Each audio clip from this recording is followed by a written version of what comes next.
morning. My name is James, and I want to tell you a little story about my sister Maya. Maya and I were born about 15 months apart, so we grew up very, very close. We got into lots of fun and occasionally some mischief together, because that's what siblings do. While she was technically the older sister, she treated me like her big brother, unless she was upset with me, and then the big sister came out for sure. We experienced a lot of trauma in our lives growing up. I often say our family could be summed up as brilliant but broken. This is true for each of us, so full of promise and achievement, but also so broken and bruised. I didn't fully appreciate when we were younger just how much those traumas were going to affect each of us, and I didn't realize how much pain Maya was enduring because of them. Maya was smart, loving, and compassionate, absolute best daughter, sister, auntie, cousin, friend, and coworker that anybody could have. She was named after Maya Angelou, and like her, she was a poet. She was a singer, she was a lawyer, she was a caregiver, and she loved to travel. I took up the role of making most of the holiday dinners in our family, but somehow Maya got the goods on the mac and cheese, so that became her contribution to the family dinner. She had a huge hand in helping raise her nephews and her niece, who are here today. The kind of aunt you read about or see on the screen, always ready and able to lend a hand. She loved the outdoors, the beach, a nice park with lots of trees. In fact, this was one of Maya's favorite places to walk, right here in the park. So it's fitting that we are walking here, the place that she used to love to come. Looking back, there were lots of signs of Maya's struggles. Frankly, they were in plain sight. Even after doing interventions and moving her here to Richmond so she could get back on her feet, I didn't fully process the situation that she was in. I often wish I'd known then what I know now about risk factors and signs. As is the case with so many we've lost, their smiles were 1,000,000 watts. I don't think that meant she was masking her pain. I think that meant she was living with both joy and pain, until the pain got to be too much. When we talk about things like depression and anxiety and abuse and trauma, these things are real and they were present. And just a few days before she died, Maya came over to our house to help celebrate my 50th birthday. Things seemed off and she didn't want to stay very long.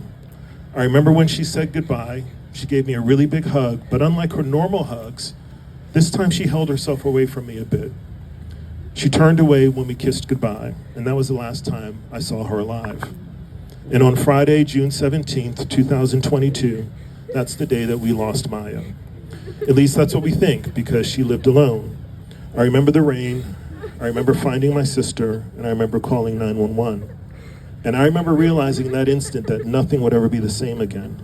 I had never felt loss like this, including the loss of both of our parents. But then came the resolution that we would not hide her story, because that would mean not only diminishing her life, it would also mean avoiding something that could help others. After Maya died, I was hurting, we were all hurting. Darcy, my wife, and I were shocked, but as we thought about it, not surprised. We had to navigate letting our family know, our friends, her coworkers, her girlfriends. I tried to throw myself into the logistics of planning her funeral, much like I did when my mom died, but this time it was different. The hole in my heart was huge, and I make it go away.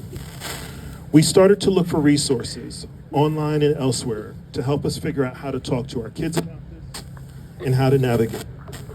A friend who was a suicide loss survivor reached out, and she also provided us information about AFSP. I started learning more about the mental health challenges that people face, especially Black women. I started going to therapy, and I started writing my own stories about my sister, so I could keep her life in focus and also talk honestly about her death, because of the stigma that our society attaches to deaths like hers. We decided to get involved. We joined a group so we could start to connect and begin to heal. 2 years ago, Darcy and I came to our first walk here. It was just 4 months after Maya died, so frankly, we were still in plenty of shock. Last year, though, we brought the whole family, and it was both overwhelming and full of love, and shockingly, some joy.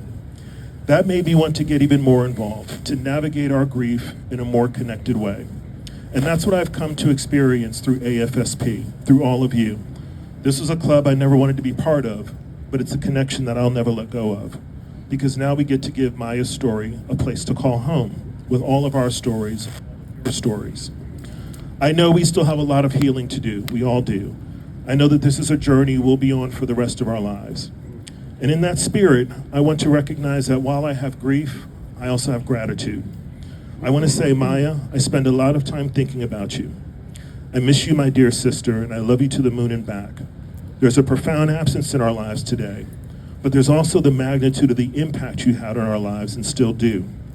Although I don't have any more pictures of you, I recycle the same ones that we had, and I am grateful, deeply, deeply grateful.